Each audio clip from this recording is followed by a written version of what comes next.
안녕하십니까, 알림이 황희두입니다. 영상 시작에 앞서 구독, 좋아요, 알림 설정 미리 부탁드리겠습니다. 영상을 보시다가 일베나 뉴라이트와 비슷한 주장을 해서 이상함을 느낀 채널 혹은 커뮤니티, SNS 등등 언제든지 일베 의심 되는 채널들 뉴스타즈 홈페이지에 많이 남겨주시길 바랍니다. 드디어 D-Day가 왔습니다. 윤석열 징계위가 오늘 오전 10시 반에 드디어 열릴 예정인데, 윤석열과 추미애 장관의 막판 수싸움 치열할 듯 이런 보도가 나오고 있죠. 근데 솔직히 말해서 어떻게 이게 수싸움이라고 볼 수 있습니까? 추미애 법무부 장관은 원칙대로 윤석열을 징계하려는 것이고, 윤석열은 온갖 꼼수를 부리면서 지금 엄프를 하고 있지 않습니까?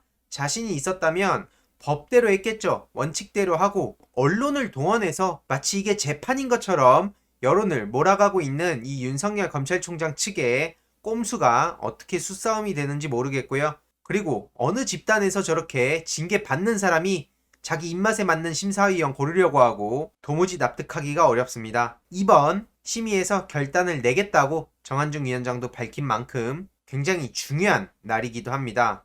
특히 정한중 징계위원장은 자료가 이미 상당히 제출돼 있어서 지금도 충분히 판단할 수 있고, 다만 윤석열 측이 공정성 시비를 걸까봐 증인들을 다 받아준 것이라고 주장했죠. 제가 지지난 영상에서도 말씀드렸는데, 징계위는 증인신문도 징계위원들만이 할 수 있다며 윤석열 측에 직접 질문할 권한을 주진 않는다는 입장입니다. 여기에 윤석열 측은 절차 진행이 부당하다며 반발하고 있는데, 그냥 자기네들의 입맛에 안 맞으면 다 부당하다고 하면 끝입니까? 그리고 여태까지 윤석열 검찰총장과 그 패거리들은 절차 제대로 따졌냐고요. 이들이 절차에 문제를 제기하고 정당성을 가지고 말꼬리 잡으려고 하는 거는 과거 본인들이 조국 전 법무부 장관뿐만 아니라 이 민주진영 인사들 그리고 일반 시민들한테 했던 행동이 과연 절차를 제대로 따졌고 정당했고 공정했는지, 이런 걸 돌아봤을 때 납득할 수 없는 시민들이 훨씬 많을 겁니다.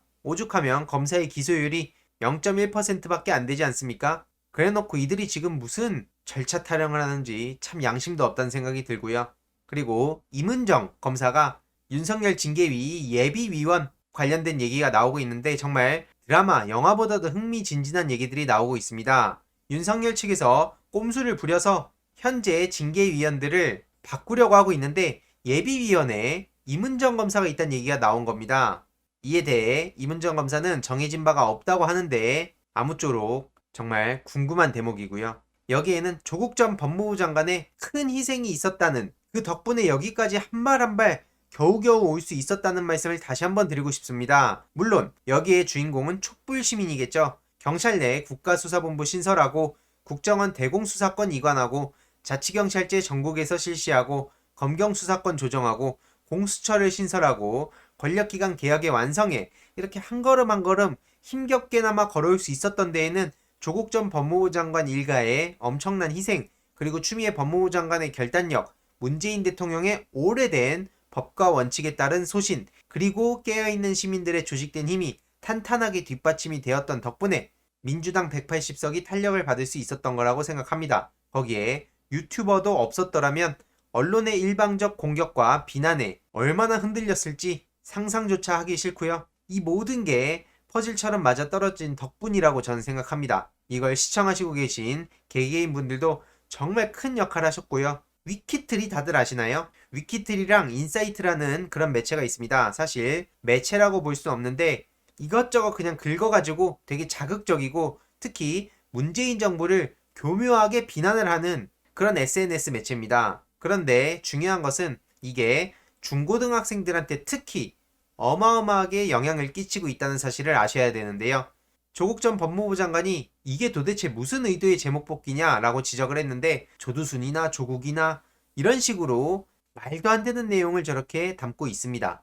중요한 건 제가 늘 말씀드리지만 일베만이 중요한 게 아니라 저렇게 스며들게끔 일베를 싫어하는 청소년 청년들도 많고요. 혹은 부끄러워하는 사람도 많습니다. 하지만 게임 사이트, 수능 사이트, 입시 사이트, 소개팅 앱이라든지 이외로도 여러가지 SNS, 커뮤니티, 유튜브 내에 다 퍼져 있어요. 이거를 모니터링하지 않고 대안을 만든다는 건 불가능한 얘기고요. 이런 심각성에 대해서 방치해두고 이들을 관심 주지 말고 그냥 언급하지도 말라는 말씀하시는 분들도 계시고요. 저는 도저히 동의할 수 없습니다. 당장 자녀분들이 혹은 중고등학교에 직접 가셔서 요즘 학생들이 어떤 매체에 어떻게 빠지는지 한번 들어보셨으면 좋겠습니다. 이 심각성은 어마무시하고요. 다음 소식인데요. 어제 윤석열 부인 김건희 씨가 실검에 오르기도 했습니다. 내용을 간단하게 요약해보면 MBC에서 윤석열 부인 김건희 씨 회사로 되돌아간 돈 우회 협찬 관련해서 의혹 수사 소식이 단독으로 전해졌기 때문인데요. 한마디로 김건희 씨의 코바나 콘텐츠가 작년 6월에 전시회를 열 때 이례적으로 많은 후원을 받은 경위와 관련해서 수사를 받고 있는데, 최근 그 코바나 콘텐츠가 주관한 또 다른 전시회에서도 석연치 않은 경로를 통해 협찬금이 들어간 정황이 검찰에 포착됐다는 거죠. 그래서 MBC에서 이렇게 보도를 했고요. 국민일보 관계자 2명을 지난주에 불러서 조사를 했다고 하고, 이렇게 컴투스와 게임빌에서 이 행사에 협찬을 한 정황의 흐름이 이상하다는 걸 포착했다는 겁니다. 이 두 게임 업체가 이 행사를 주최한 국민일보에 5천만 원을 협찬했지만 10%의 수수료를 뗀 이 돈의 대부분이 코바나 콘텐츠로 갔다는 거죠. 국민일보 관계자는 검찰 조사에서 코바나 콘텐츠 요청에 따른 것이었다는 취지의 진술을 했다 하고요. 국민일보는 코바나 콘텐츠 측과 각자 협찬금을 유치하기로 계약하고도 코바나의 후원금 통로 역할을 한 의혹을 받고 있는 겁니다. 게다가 김건희 씨의 기획 행사들이 열리던 당시 윤석열 씨가 서울중앙지검장으로 재임 중이었다는 거죠. 네티즌들 또한 이런 김건희 씨 관련된 뉴스는 MBC만 보도한다. 왜 기사를 안 쓰냐? 그래도 MBC가 제대로 된 언론 역할을 하고 있다. 이런 반응들을 보이고 있죠. 이에 황희석 열린민주당 최고위원 또한 서울중앙지검 반부패 수사 2부가 이 수사를 잘할 거라고 기대를 하지만 압박과 눈치도 어마무시할 것인데 만약 이걸 또 덮어버리면 국민들은 가만히 있지 않을 것 같다. 이런 글을 남기기도 했고요. 특히 이렇게 룸살롱 술접대 뇌물 사건도 대놓고 지금 덮으려고 하지 않습니까? 그런데 JTBC에서 이와 관련해서 또 충격적인 보도를 내기도 했습니다. 술접대 폭로 전날 조사실에선 어떤 일들이 있었는지 그 녹음 파일을 입수했다는 건데요. 요약을 해보면 김봉현 씨가 폭로 하루 전날 검사와 나눈 대화의 녹음 파일을 JTBC가 입수했다는 겁니다.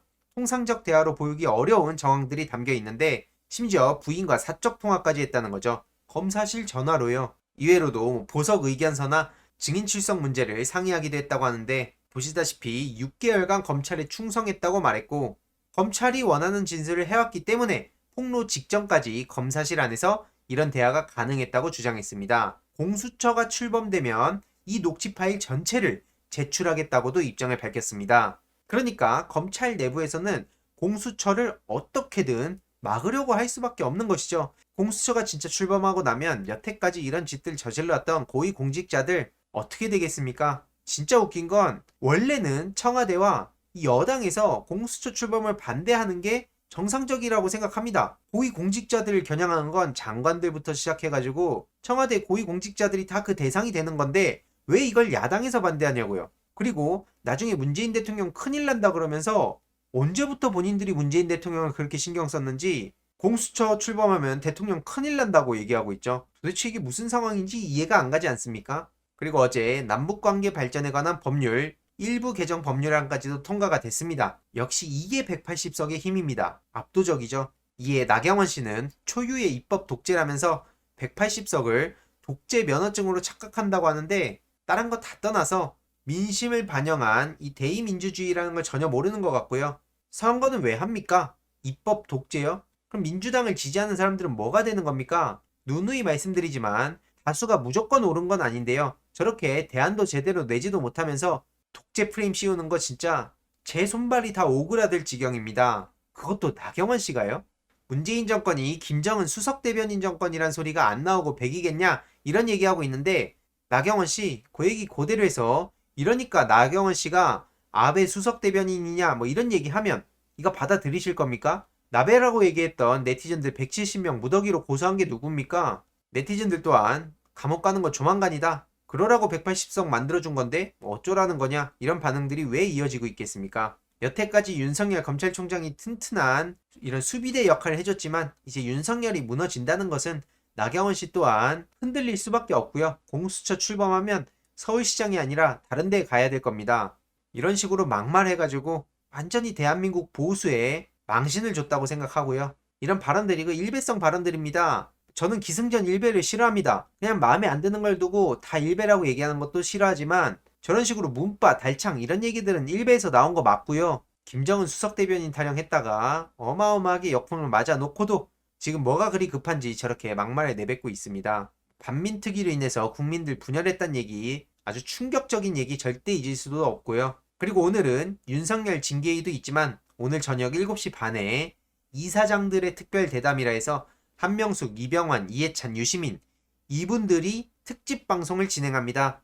오늘 7시 반 잊지 말고 챙겨보시길 바라고요. 특히 오늘 굉장히 여러모로 역사적인 날이라고 생각합니다. 이번 내용도 유익했다면 구독, 좋아요, 알림 설정 그리고 멤버십 가입 정말 큰 힘이 된다는 점 다시 한번 말씀드리고 싶고요. 이 내용도 주위에 널리 공유 부탁드리겠습니다.